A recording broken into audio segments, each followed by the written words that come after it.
Hello and welcome to the Leboat agent presentation. I'm Pierre Walters. I'm the sales manager here at Leboat.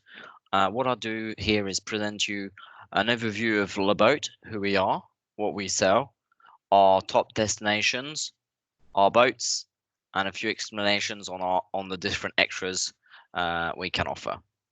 After this, if you have any questions, don't hesitate to send me an email with your questions, and we'll be happy to answer them. So, what are boating holidays all about? So, a boating holiday is a unique experience where no license or experience is required. So, anybody can have a boat holiday and a boating holiday. What this means, it means when you arrive at the base, we will take care of you and we will give you a 45-minute training, make sure you're really comfortable, and when you're ready, off you go on your boat with your crew. If it takes more than 45 minutes, it will take more than 45 minutes. What we want to do is make sure that you're comfortable and ready to go. So when our season opens, our season is available from the 1st of April to the 31st of October.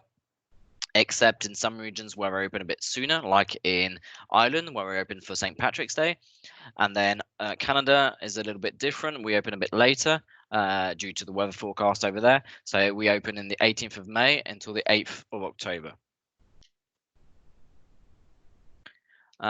So who are we? So we are the team, the market leader in what we do. We've got 900 boats in over 38 bases across 9 different countries in Europe and North America. We've got over 50 years of experience. We've been selling boating holidays since 1969. So this brings us as the market leader and expert on what we do. Like I mentioned, we've got over 900 boats in different budget, different size, different models, and again, like mentioned, no license or experience is required. So it's really a unique and experience. So who travels with us? So we tend to have couples in their aged above 55. We also have families with children around 8 years old and above. We also have unique people under 30 age old, sort of like young groups traveling either for a specific reason, a birthday party, a hen party. We also have people going on the holiday for their honeymoons. We also have a good repeat rate of above 30%. And then in terms of customers, our biggest market is Germans, where nearly one customer out of 4 is German. A lot from the UK, roughly 14%, and then 10% from Switzerland and 10% from France. And we also got above 10% of our customers come from North America or Asia Pacific, and we have also a lot from South Africa. So what we try to do is we create emotions for our customer, and they are looking to escape their everyday job or life and enjoy freedom, choice, and unique adventure at their own pace. So you'll hear a lot about own pace because this is the main thing. People are really free to cruise as they wish. Why people love boat holidays? They want to enjoy a fantastic scenery where we have incredible areas to cruise in and navigate, and from the boat it gives a unique perspective on these views versus if you're actually arriving somewhere by car. A lot of our customers are looking for gastronomy experiences. They're either looking for food, wine, both. They're looking to spend quality time with their friends and families, And like I've mentioned, it's really the own pace at your own your own place at the own your own pace. So really, people have their own freedom. If they want to take the boat, leave the base, and moor up in the next corner for 7 days, they can do. If they got it all planned and they find out that along the journey they really like an area and they want to stay there a little bit longer, they can. So they can really amend and do what they want. The only things they need to take in mind is the start point and the end point, and the time they book. So all we want them to do is to arrive back at the base at the end of the cruise as planned on the contract. But except for that, they can really do whatever they wish. The people also enjoy the culture of the different regions. So there's a lot of little towns, a lot of history behind it with castles, church, cathedrals.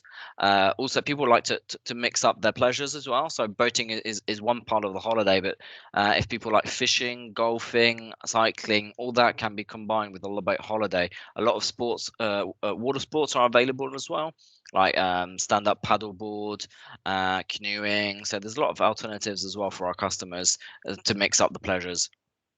And of course, it's something completely different. So you can actually visit different areas by boat, and I've done it in the past by car, and it's just a completely different experience. So for my part, I've been on holidays with my parents in regions where we have our boats, and I've done it again by boat, and it's completely different. I thought I would be sort of bored because I knew it before.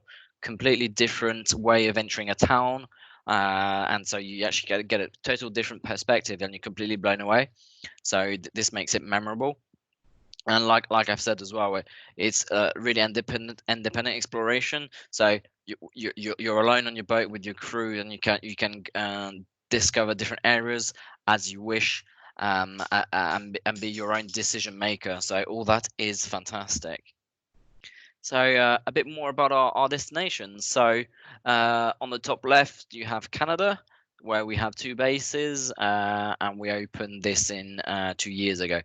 We got two bases on the River Shannon in Ireland. We got one base in Lagan on the Caledonian Canal. We've got two bases on the Thames in England, one in Benson, one in Chertsey. And then if we cross the Channel in France, we have Brittany, Charente, Lot, Aquitaine, Canal du Midi, Camargue, Burgundy, Franche-Comté, Burgundy, Loire, Nivernais, and Alsace. A little bit underneath there, we have Italy, where we've got two bases, one very close to Venice and one on the Adriatic coast. We've got a base in Belgium. We have two bases in Holland. And finally, we have three bases in Germany. So this brings a lot of opportunities in terms of countries, and then even in each country, different opportunities for our customers as well. What we're going to do now is a highlight of our different bases, regions where we operate. So our major destination is the Canal du Midi, where it's a UNESCO heritage site. It's very popular, very busy in peak. Peak is actually September, so a lot of people think the kids are all back in school and that's the time to go to avoid kids. So that's correct. They avoid kids, but they all go together. So you can be sure that everybody cruising on the Midi in September is 55 plus. So it's also very hot and sunny. There's lots to do and see. Iconic plane trees and pretty countrysides. Also, people can cycle, because you can see on the photo on the left, a lot of people enjoy cycling, and you've got that path along the Canal du Midi all along. So you can mix the pleasures. So you can have some people cruising, some people cycling. It's a good thing for locks on one part of the Midi, on the Canal de la Robine going down to Narbonne. You can have someone cycling ahead, so they open the locks for you. On the Canal du Midi, all the locks have lock keepers, so they do that for you. And they help you operate and process through each lock. So that's very easy. It's a big wine region, so you've got a lot of opportunities in wine, like the Minervois, which is a very good wine down there, and it is canal cruising. So it's great to get started, and this is our our first destination in choice for our customers. They all want to do the Midi first because they saw it on TV or their friends have done it, and once they've done the Midi, they then move on to different destinations. The Camargue, this is down in the south of France, where so it's really Mediterranean sunshine. In a lot of areas, you can moor up and then you're 500 meters away from the beach, so good opportunities to go swimming. There's a lot of wildlife, so rare birds, pink flamingos, wild horses. So it gives a lot of the opportunity, and binoculars are really handy. You're going to find a lot of seaside resorts, so seaside food as well, and little villages of fishing. The top attraction, Egmont. This is the photo you see on the left, and so just mooring on the top deck of that boat with that view is absolutely stunning. I've done it myself a few times. It's really gorgeous, and yeah, there's a lot of opportunities to do other stuff like horse riding, quad biking, buggies, and jet ski and canoeing in the ski as well. So there's a lot of opportunity in the Camargue, and the good thing is there's no locks, so it's really easy to cruise from daylight to nightfall. One thing to keep in mind with the Camargue is mooring spots. So on the Canal du Midi above, you can actually moor wherever you want, like on the photo.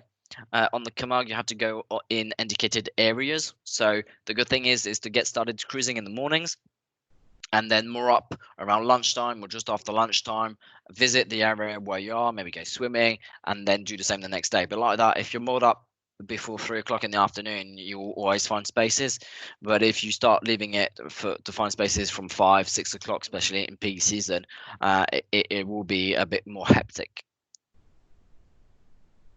The next option is the Aquitaine. So this is southwest in the Bordeaux area and a bit of the Cahors region as well. So it's a mix of river and canal cruising. The locks are semi-automatic, so there's no lock keepers.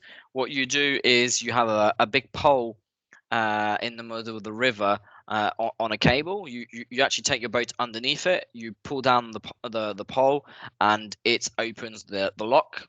And then you just go in, and you operate the lock by pressing a button. It's pretty easy. You're just not no need to be overconfident, as you can actually miss the pole if you go a bit too fast, and then you have to reverse. So quite fun if there's a lot of people watching you on the canal sides. This has happened to me with a 20 years experience base manager who went too fast, missed a pole, and we had to go reverse backwards to knock it down. So yeah, it's easier. It should be easy, but don't get overconfident. The wine is absolutely amazing. All the Bordeaux and the Cahors wines are really a good gastronomy. There's really nice villages on the river bays like Nérac, and then top attractions are Moissacaville, and where our base is located. We've got one in Castel Sarrazin and one in La Mas-d'Agenais, which is really nice. On the canal, and the village is just above, so the view from the boat is actually pretty nice as well. I've done it twice. I actually really recommend it. It's good for customers who've done the Midi and want something similar but a bit different at the same time, because they will find the south of France atmosphere, the little villages, the wine, but as you mix a bit canal and river cruising, it makes it also a little bit different. Our next destination is the River Lot. It's return to base only. We've only got one base, so we do recommend people having experience. So it means people who've done a bit of boating before. They don't need to have a license. The reason is it's a river. So there can be some current, some rocks as well. It's manual locks, and they're quite deep. So it's good to be pretty fit, or to have crew members who are fit. Every year we have the case of customers badly informed either by a travel agent or by our own staff, because the right questions weren't asked at the time of the booking. So give you an example, we had 2 customers in their 80s turn up last year at the base after 2 days they just stopped because they were completely exhausted. So what did we do? We offered them a taxi, and we put them on the Canal du Midi instead, and they finished their cruise over there and had a nice time. But this could have been avoided if we double checked this up front, and then they could have had a great week on the Midi straight away without having to endure what they did on the lot for 2 days. So it's really important to ask the right questions to make sure the customers are in the right spots and that the product they have is exactly what they are looking for. In the lot, there's a sort of swimming and water sports, so stand-up paddleboard, canoeing. Can also cycle and do a lot of walking. There's a lot of hilltop villages, so you actually moor up at the bottom and you climb back up to the little villages like Saint-Cyr-la-Popie, which was elected 4 or 5 years ago the prettiest French town in France. So I actually went the month after, which wasn't a great idea because everybody else did as well. But it's absolutely beautiful. There's a really not a nice a lot of nice villages on the river lot. The mooring spots are all indicated in the brochure, and it's important to respect them. You can't moor necessarily everywhere because of rocks as well. The wine and the food is absolutely fantastic, like all the south of France. So really nice destination. Just need to make sure the customer is confident of his capabilities of handling the locks and the boats on the river. The next destination is the Charente. So this is just above the border area and underneath Brittany. On the west coast of France. It's pretty river cruising. Swimming and fishing in the river are totally possible. You're going to have a bit less villages, but more towns like Rochefort, Jarnac. So they're pretty big towns. Cognac as well, well known for the brandy distilleries as well.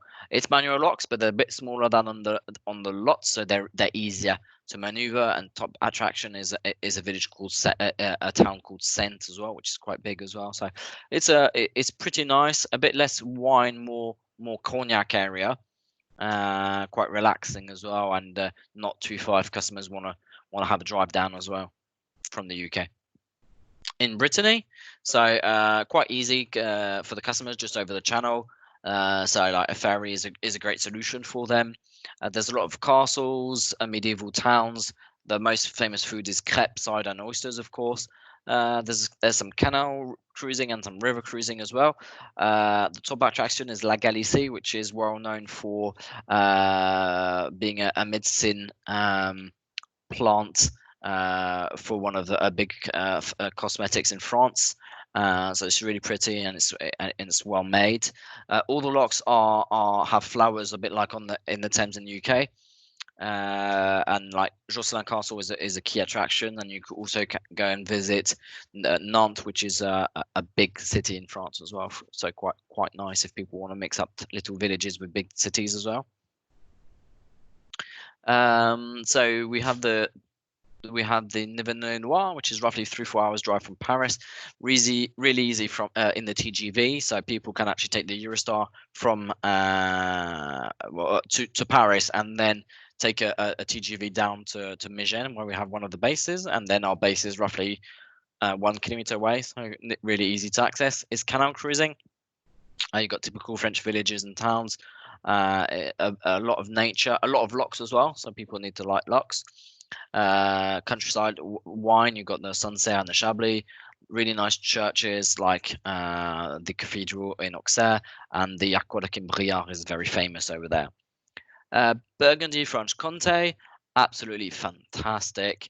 Got a mix of river and canal cruising. The locks are similar as the one I mentioned for the Aquitaine. So you've got a pole to pull down and a cable in the middle of the river, which will open the lock. The gastronomy is absolutely outstanding, with a lot of Michelin starred restaurants, Dijon mustard, breast chicken, snails as well. But really the food, the restaurants along the way, some are like really remote in really small little areas, but everything is like your grandma's recipes, especially with really good wine at the same times.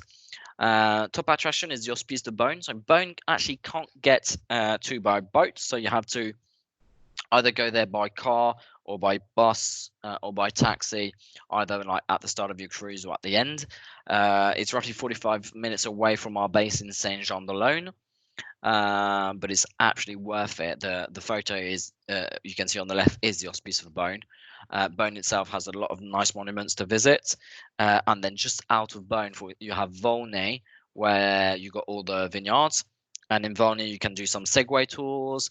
Got really good restaurants as well in Volnay, so there's a lot of opportunities. And in Beaune there is actually a mustard factory which you can visit. So you would say, yeah, why would we like to visit a mustard factory? But actually, they really turned it as a sort of not a leisure park, but with there's games and it's entertaining. So a bit similar to Cadbury Chocolate Factory, if anybody's done it in the UK. And at the end of it, you can get to test a lot of mustard. So they've made a lot of different flavors of mustard, which you can try and then buy at the end of the tour, which finishes in the shop. So it's a really nice opportunity. The wine is actually amazing, Pommard wine, and also they got a little white wine called Aligoté, which you can mix with cassis liqueur. So yeah, a lot of opportunities over there, and a really nice region. The last region we have in France is the Alsace. So Alsace is a little bit different than all the others. You've got German influence, you've got cosmopolitan towns, baroque castles, and Gothic cathedrals. A lot of nature as well. It's really good for fishing and bird watching. Well known for the white wine, like the Riesling, the Alsatian beer, like Fischer. Top attraction will be the Artsvilla boat lift. So if nobody is familiar with that, just check it out on Google. Basically, before this, there was, I think it was roughly 40, 60 locks to go through, and they put in place a boat lift instead, which gives the opportunity to roughly in 20 minutes takes you from the top to the bottom of the canal. So really, really good opportunity. And then the Strasbourg is a really big French town, which city, which can be visited. Our next regions are the in the UK and Ireland. So the first one in the UK is the Thames. So the Thames is, we can only cruise from Oxford to Kingston on Thames. In Oxford, we are stuck by a bridge, Osney Bridge, where our boats can't go under, and then Kingston on Thames. After that, people need a license to go into London, which isn't possible with our boats. So our what we do, we provide a lot of opportunities along the way, like Windsor Castle, Hampton Court. There's also Cliveden Gardens, where one of the princess got prepared just before her wedding last time. There's a lot of opportunity for children as well. So when you're more up in Windsor, you can go to Legoland. There's the River and Rowing Museum as well down in Marlow Henley area. There's a lot of pubs, restaurants, so there's a lot of opportunities to do. It's quite busy. So it's not like in France where a lot of the locations are remote and you have the choice between like one or two restaurants. Here on the Thames, you got a lot of different choices of meals in all the different places. It's ideal for families. Like I said, you can mix the different opportunities, and we on the Thames we operate so 3 night minimum, and then we do 4, 5 and weeks and above. So there's a lot of different opportunities for all the customers there on the Thames. In Scotland we have one base, so it's return to base, but there's a lot to do in a week. You've got all the Celtic mystery, of course, the myth and the legends, the Loch Ness monster. So all our customers go on board to try and find Nessie. Nobody's found her yet, but they're still looking. And it's really a Majestic Mountain area, whiskey as well, and the view everywhere is absolutely stunning. So it's quite remote. People need to make sure they sort of stock up on food up front. And then the choices of restaurants and all are more limited over the way. But if people sort of want to escape the day-to-day life, this is absolutely the place to be. Then we have in Ireland, we're based on the River Shannon, where we have 2 bases. So there's a lot of castle ruins and Celtic monuments. fishing, golfing are activities that can be found. Everything's very green, but most of all, the best is the Irish hospitality. I've done it 3 times. It's been stunning each time. I mean, the food, the Guinness, the beer, the whiskey, even the wine, that which isn't Irish, of course, but it really brings the atmosphere. The pubs in the evenings with the local musics, really good. And people are really nice, and it really brings it all together. People can mix like a fortnight short break on a boat and like a getaway in Dublin, and have like 2 3 days in Dublin at the same time. So there's a lot of opportunities to do in Ireland with the boat and without. Galway as well as an opportunity to mix things up.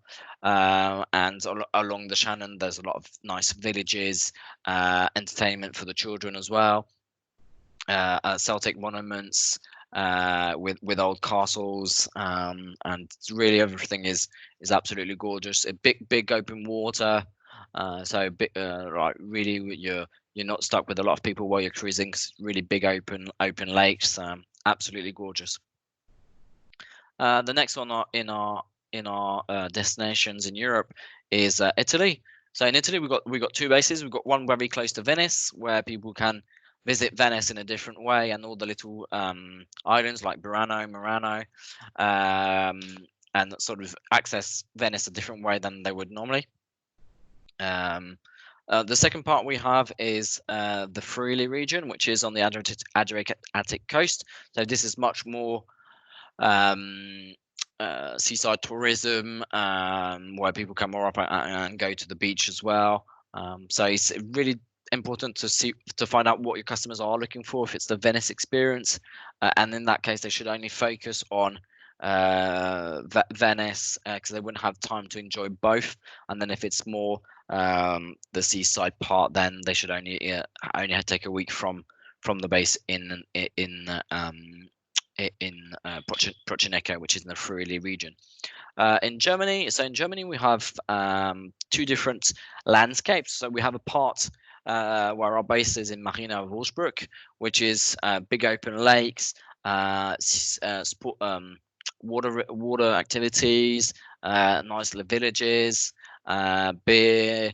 And then the second part we have is we've got a base very close to Berlin, where people can cruise directly in Berlin itself, which is absolutely stunning, because you've got the House of Parliament and Angela Merkel's house. There's a lot of monuments to see from the canal. However, for this part, people do need a license. In Belgium, quite nice and relaxing place. Bruges and Ghent are really 2 big towns to visit, and then it's really nice atmosphere, chocolate, beer. This is the things you're going to be looking for. Seaside food as well, and really, yeah, a nice little country to visit with the boats. It's a good opportunity, and quite easy for the UK to access as well with a ferry or with the shuttle.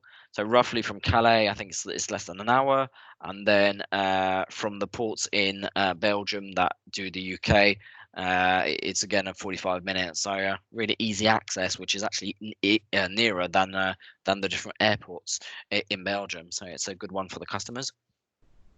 In Holland, we have 2 bases. We got one base in Vinkenveen, which is roughly 4 or 5 hours cruising from Amsterdam. We opened this base 2-3 years ago, and every year we continue to add more boats in the fleet there, because the demand for this way to access Amsterdam is very popular. So all our boats more just out of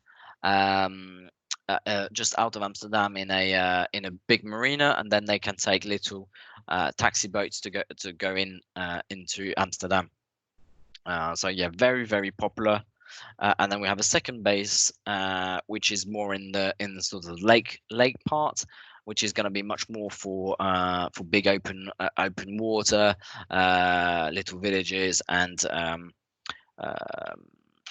word I'm looking for is it's much more to sort of escape the crowds, and then just relax in the big open water and sport activities. Our newest destination that we've added to our portfolio is Canada. So we opened in May 2018, so just over 2 years now. Massive success. Very popular for all our American customers seeking something a bit more near their homes. It's really the mix of everything we have in Europe in one place. Absolutely stunning. People can actually mix a cruise in Canada with a holiday, like 2 weeks in Canada. So one week on a boat and then 1 week in Toronto, combining with Niagara Falls. That's absolutely fantastic. There's a lot of opportunities as well. Nice little towns. The people are really welcoming. Absolutely. I was really impressed when I went twice with the welcoming of the different people over there. And the food is quite greasy, a bit sort of American style food. But then again, you can actually find really good restaurants as well. So it's really what people are looking for. They've got a lot of wine as well. It's really big open water. So it's absolutely worth it. I was blown away when I went. I went for 2 weeks, 1 week on a boat and 1 week with Toronto and Niagara Falls, and all this combined together makes an amazing holiday. So now this was the presentation of all our destinations. Now we're sort of focused more on our boats. So our boats. So we have actually boats from 2 to 12 people, different comfort size. So what's amazing is we can match every party. So if it's part of 2, 4, 6, whatever, we can match it. We don't do more than 12 people because like bigger boats than this require a license. So this you can see on the boats different models here, and also layout examples where we can combine 2 singles to make a double bed. Blue double beds can't be moved; they have to stay as double beds, of course. And then we have saloon areas that can be converted into singles or double beds. So yeah, this is an overview of how our boats can be composed and made. In terms of comfort range, we have a few different comfort ranges. So we have budget, comfort, comfort plus, and premium. So budget boat is going to be sort of the oldest boats in our fleet, but they're all well maintained, and also they're good. They're good value because you can have like a good bargain on it. I've been impressed each time I've been on a budget boat, and to be fair, every year we have our managers conference, and it's a bit like the new ones arrive gets to be on the less premium boats, if I put it that way. So each year for 2-3 years, I've always ended up on the more budget boats in the group of boats, which was secured for our conference, and each time I've been really impressed. Disappointed at first to not be on a premium, of course, versus others, but actually I've been on a Crusader, on a Continental, on our boats, and they all have 3 cabins, 3 bathrooms, these ones, and really they're really well maintained. So I actually had a great time on them. So and also when I believe if I put myself as a customer, when you're paying probably 3 times less for these boats and enjoying it that much, it's really worth it versus being on a premium boat. Then we have a comfort and comfort plus boats. So they're going to have really good quality. Everything on board is going to be electric. They're a bit more spacious, a bit more space on the top deck most of the time. Our premium boats are our sort of last boats coming in. So we have two groups in that model. We have the Horizon fleet and the Vision fleet. The Vision fleet are going to be absolutely massive in terms of the cabin size. So if people are looking for something very, very spacious, similar to a hotel, then they should go with the Vision fleet. The Horizon fleet I'll come on a bit later on, as we got one slide dedicated to this. But overall, in our premium fleet is the newest ones. They're going to have all the specs people could expect. Massive top decks with the barbecue, hot plate, a sleeping area on the top deck to really enjoy the sun. A lot of space in the study, in the kitchen. And like every cabin has a bathroom, and it's only on the Premier fleet that you're 99% sure that all the boats have one cabin, and each cabin has a bathroom. So what are all on our boats? So in sort of standard, all our boats have bed, pillow, duvet, linen, and then everything for the kitchen.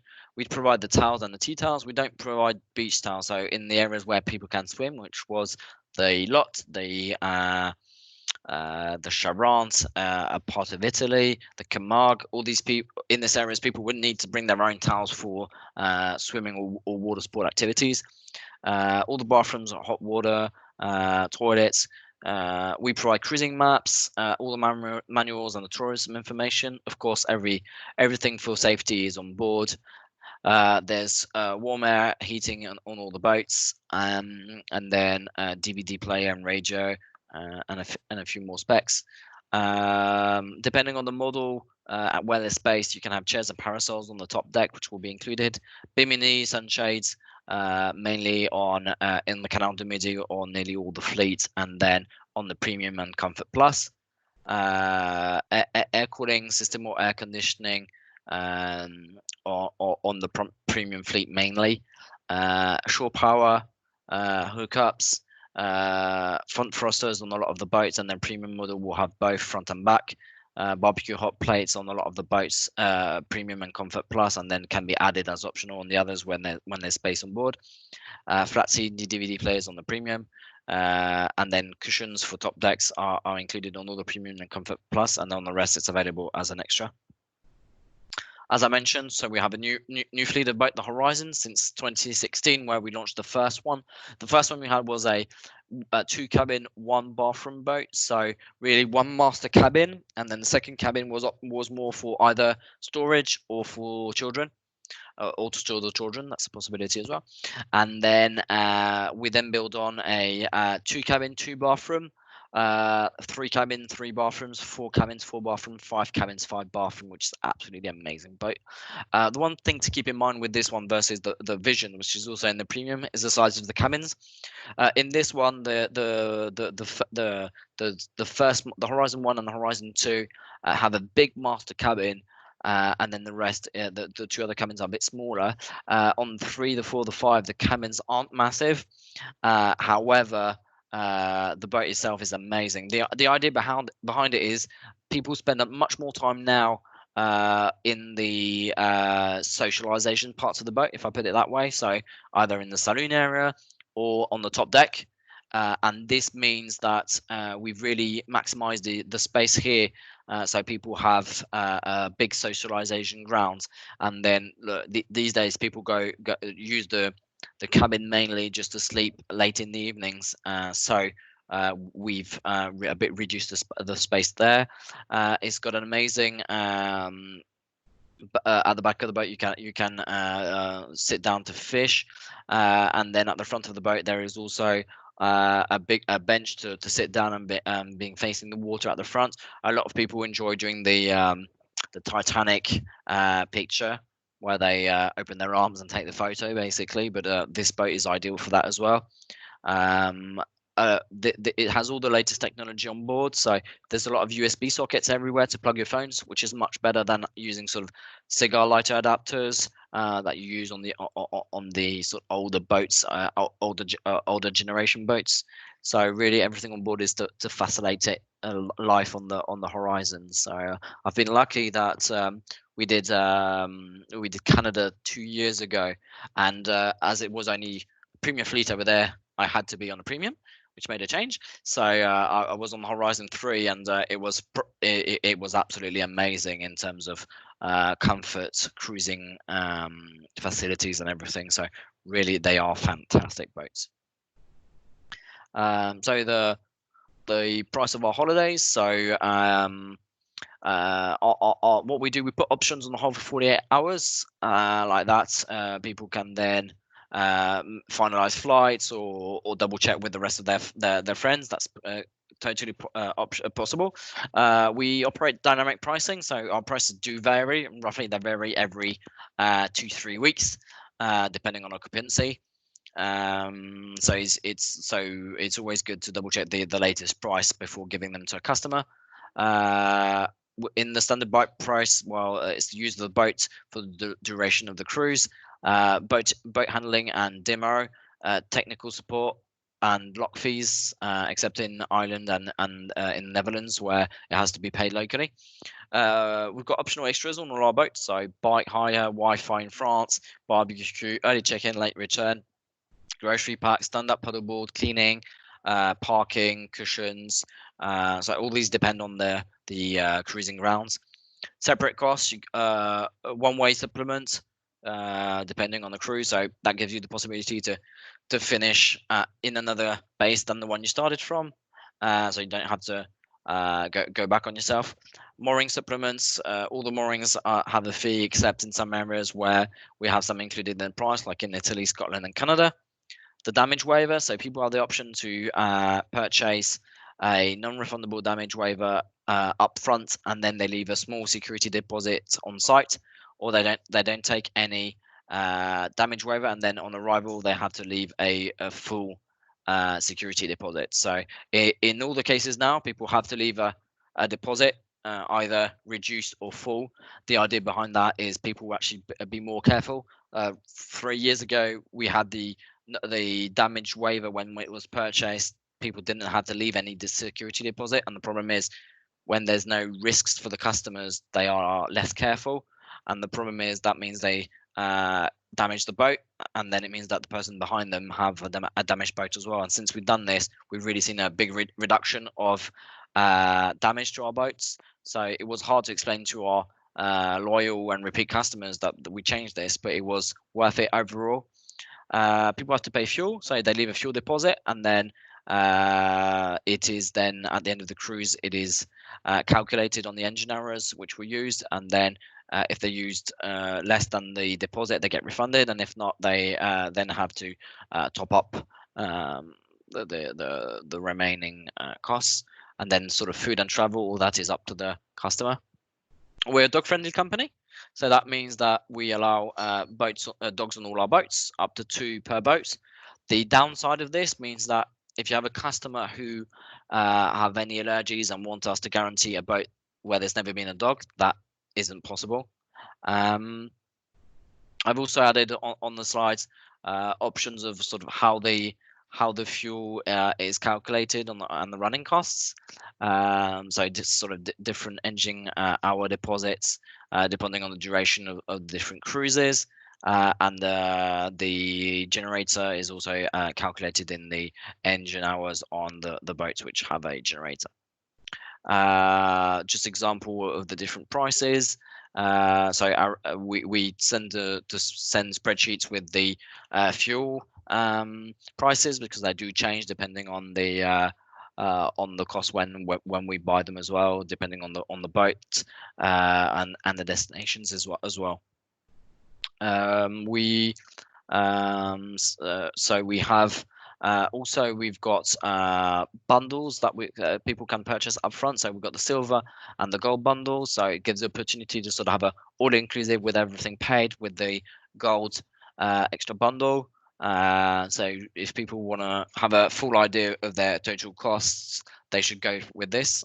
Since we've launched it with a big success from our customers, because like that, everything is paid up front, divided by the members of the party, and you've got no cost and surprises with fuel or anything like that at the end of your cruise. I've already covered the damage waiver. Like I said, people can either not purchase a refundable security deposit, and then they have to leave a full security deposit, or they pay the damage waiver to reduce their liability, and then the deposit at on site is lower. So for example, for the budget boats, without damage waiver, a customer has to leave a deposit of 2,250 euros, but if they have taken the damage waiver, then they leave only 250 euros on site.